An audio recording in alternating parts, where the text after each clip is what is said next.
I don't want to see anybody looking at the camera. Just make sure you are jubilating, okay? As the camera is moving backwards, I want your energy to be high. That's why we'll not do it again. If it's not high, we keep on doing it until we get it right.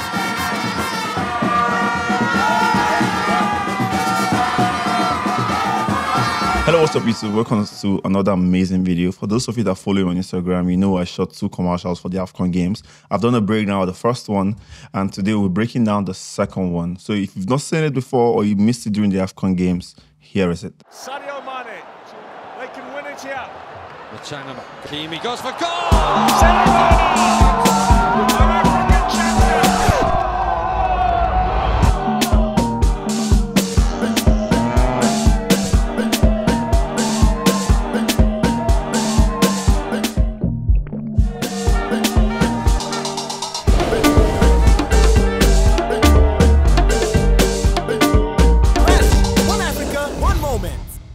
Quick funny story. The 2 commercials was briefed to 2 different agencies and production companies, and I ended up getting the 2 briefs on my table. I was almost declining one, where I felt, okay, what if they wanted to shoot 2 commercials? Like, I can actually do that. And I got the job to direct the 2 commercials. So today I'm just going to be running us through the commercial, frame by frame, breakdown by breakdown on how we shot each of those scenes. And I hope you guys enjoy this video and enjoy the breakdown.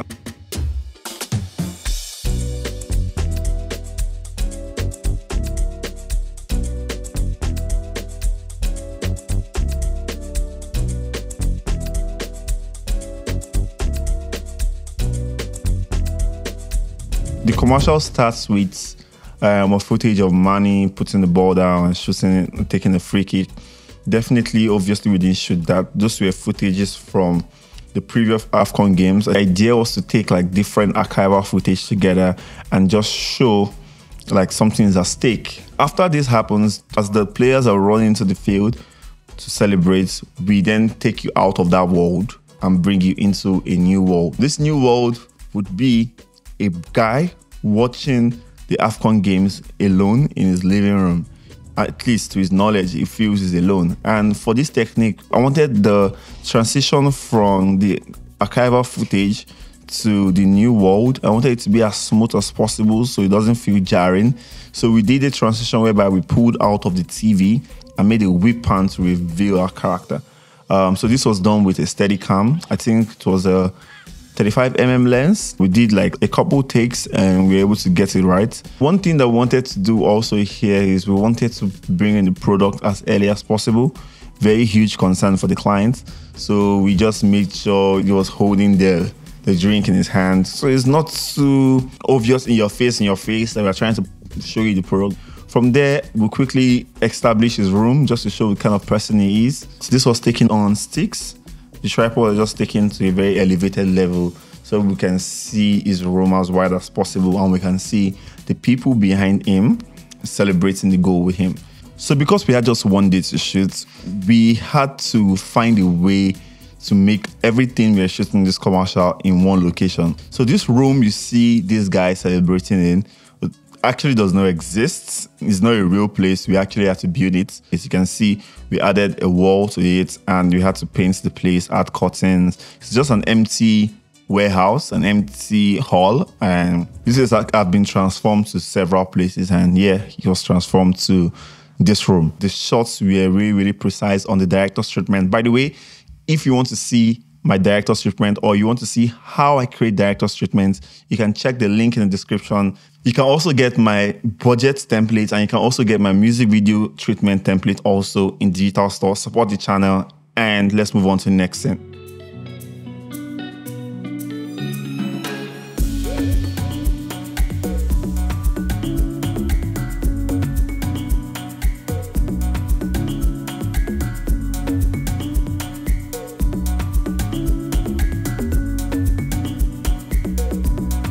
The next scene here you see in the commercial is outside his building exactly.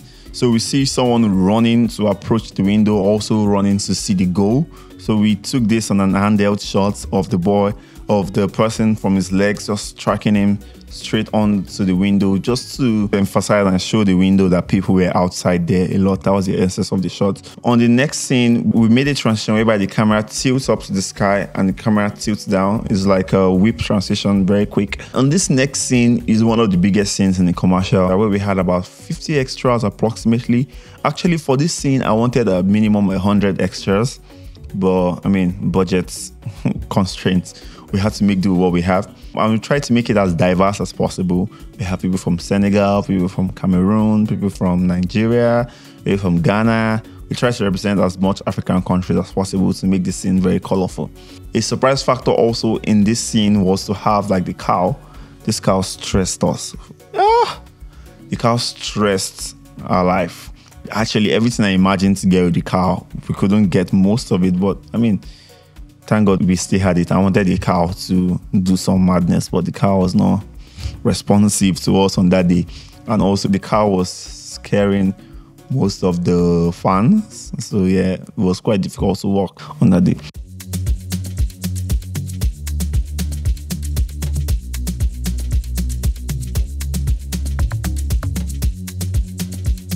When I got the brief, I was painting the cow at first. I saw the reference, which had like a cow painted blue and the word Chelsea on it. And I said to myself, I mean, this is very achievable. If this is a reference, I can make it work. But notwithstanding, this is something I've not done beforehand. So I spoke to a number of face painters. I think I spoke to like 3. 2 people declined. They were going to paint on cows. And they were like, oh my God, they were so scared. Then I got one lady. Her name is Tina. And a team, which helped me execute the painting. And oh my God, it looks really good. You should actually see it. My name is Isaiah Alegbe. I'm an artist.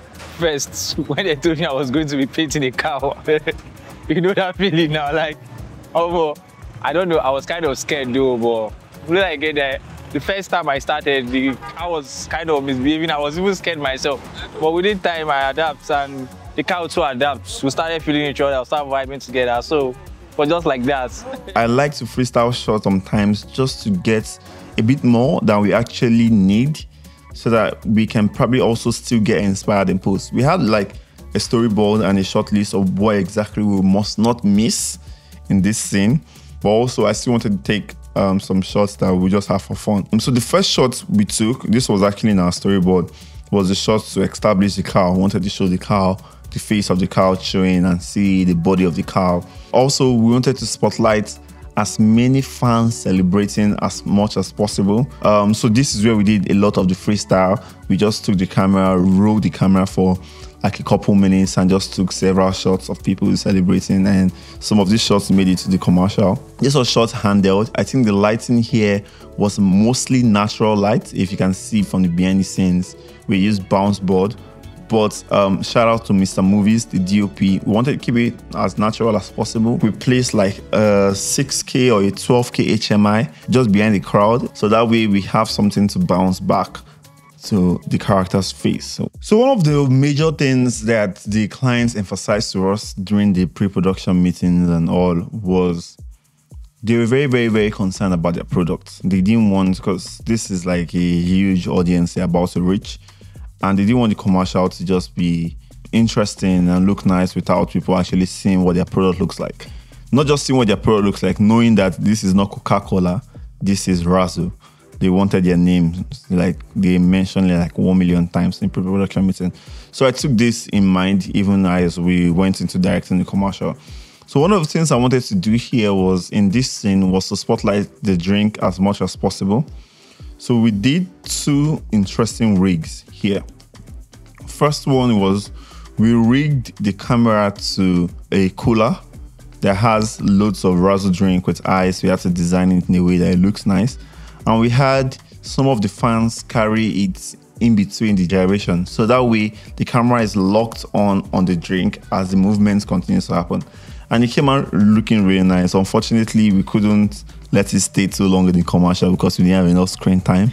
But it was there for about a second or 2. The next thing we did was that we rigged one of the bottles to the camera. When the girl picks up a drink from the cooler to drink, the camera is struck with the drink and to our mouth. So those two ways were the ways we were able to like spotlight the product. Big shout out to the group guys. They did really good jobs. Another shot that we took here that was very, very interesting was a fire breather or a fire blower. I don't know, whatever they call them. We wanted to play with fire quite a bit. There are a lot of these shots that make it to the final commercial, but I mean, that's commercials for you. There was a scene where he blew the fire, and with the fire in the sky, I transitioned to another scene where there was another fire and we moved into one of the vuvuzelas. I had this reference from a video Major Lobby did for Guinness. Directing this scene was one of the most hectic. I think I had to go into like a different mode. The energy was very, very low. When we were getting like the other B-roll shots, the energy was quite low on set and I wasn't really happy about it. So I had to step in, and I mean, in directing sometimes your cast will literally mirror your energy. So if you see you acting crazy, you'll also feel comfortable acting crazy. I had to go into the scene and ginger the crowd the exact way I want them to be. I don't want to see anybody looking at the camera. Just make sure you are jubilating, okay? As the camera is moving backwards, I want your energy to be high. That's why we'll not do it again. If it's not high, we keep on doing it until we get it right.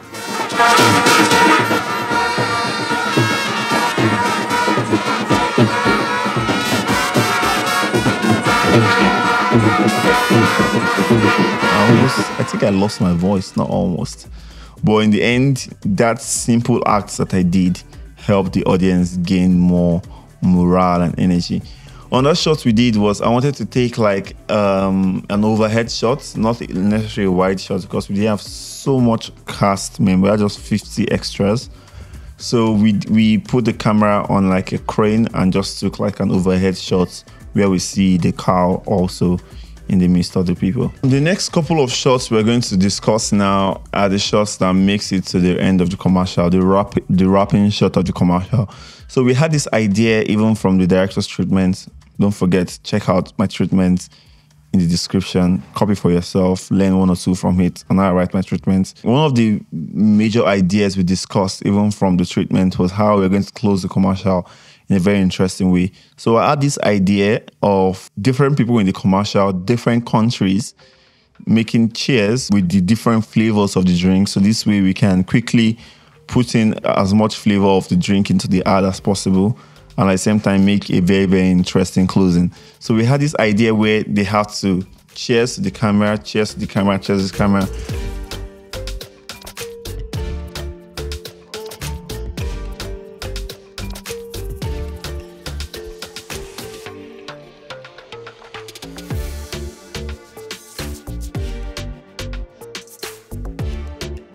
I wanted to create like a seamless transition in between all these cheers that's going on. So what we did was, in the first scene, we had two members of the fans hold like two different drinks. They're all wearing like jerseys of the countries they support.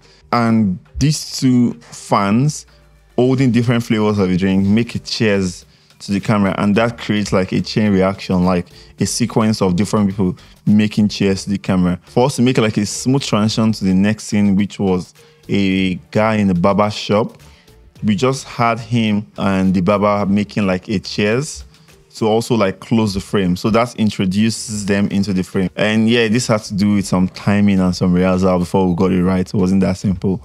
We used the Steadicam for those shots. So once they cheers, the camera is moving backwards.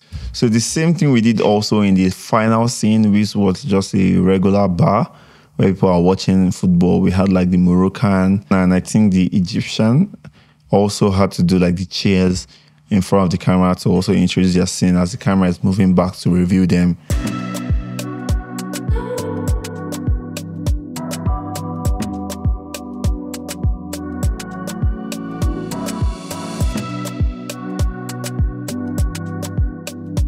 As you can see, we're on the second location right now, and setup is going on. Yeah, the light guys they're keeping up, trying to beat up time. Well, we are far beyond schedule already. And so this is supposed to be a bar scene, where we have like two guys seated on this chair, chasing the drink and drinking, I need one more. What else? Just watch out for this scene. Yeah, one of those scenes. 3, 2, 1, and action. Go! Drink. Yes, I drink. So it's coming like this, like. Don't rub it on the table. Don't rub it on the table. You hold it like this, and cheers. Go. Still filming. We've done scene 1, scene 2, scene 3, scene 4. This is the last scene, print screen. So we just have one single character in there. Then we call it a day. It has been a long day. We shot for over 12 hours. So stay tuned. You still get more stuff from us. And then we cut to our sign out, Razzle, showing all the flavors of the drink. Yeah, this was a very, very brief, quick breakdown. It took us a day to shoot. It sounds very, very simple, but as you know now, we always make it look simple. It wasn't that simple. I hope you enjoyed this breakdown, and I hope you learned 1 or 2 things. If you have any further questions about this commercial that I didn't probably break down, please leave a comment in the description and I'll try to answer as many questions as I can. Check out my treatments, templates, budget templates, and music video templates in the description. Support the channel, get one for yourself. And without wasting so much time, see you on the next video. Peace. Ladies and gentlemen, boys and girls, Drum roll. living things and non-living things, and it's a picture wrap, guys. You don't do it, you won't finish now. Let's go.